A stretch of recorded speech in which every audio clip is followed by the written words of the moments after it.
কোন লক্ষণগুলো থাকলে একবারে ওয়েট করা যাবে না, ডক্টরের কাছে বা এমার্জেন্সিতে ইমিডিয়েটলি যেতে হবে, আসুন জেনে নিন। হঠাৎ করে বুকের মাঝখানে ভার লাগা, চাপ লাগা বা ব্যথা করা, সাথে ব্যথাটা বাম হাতে, ঘাড়ে বা চোয়ালের দিকে ছড়িয়ে যাও, এটা হার্টের সমস্যার লক্ষণ হতে পারে। সিঁড়ি চড়লে বা ভাঙলে হঠাৎ করে শ্বাসকষ্ট শুরু হয়, শুয়ে থাকলেও হঠাৎ করে শ্বাস ধরে যাবার শ্বাসকষ্টের সমস্যা হয়, এটা ফুসফুসের সমস্যা হতে পারে বা হার্টের সমস্যা হতে পারে। আবার এটাতেও ওয়েট করা বিপজ্জনক হতে পারে। মাথা ঘোরা বা কথা জড়িয়ে যাওয়া, হঠাৎ করে মুখ বাঁকা হয়ে যাওয়া বা হাত পা দুর্বল হয়ে যাওয়া, এটা স্ট্রোকের লক্ষণ হতে পারে।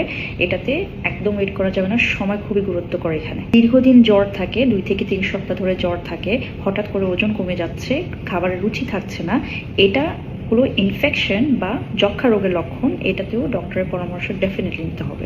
প্রস্রাবে জ্বলা পড়া, প্রস্রাবে হঠাৎ করে ফেনা দেখা বা প্রস্রাবের রক্ত দেখা, এটা কিডনির বা ইউরিন ইনফেকশনের সমস্যা হতে পারে। এই লক্ষণগুলো থাকলে ওয়েট করবেন না, নিজে নিজে ওষুধ খেতে যাবেন না, আগে ডক্টরের কাছে যাবেন, চিকিৎসা করাবেন, পরামর্শ নিয়ে তারপর ওষুধ স্টার্ট করবেন।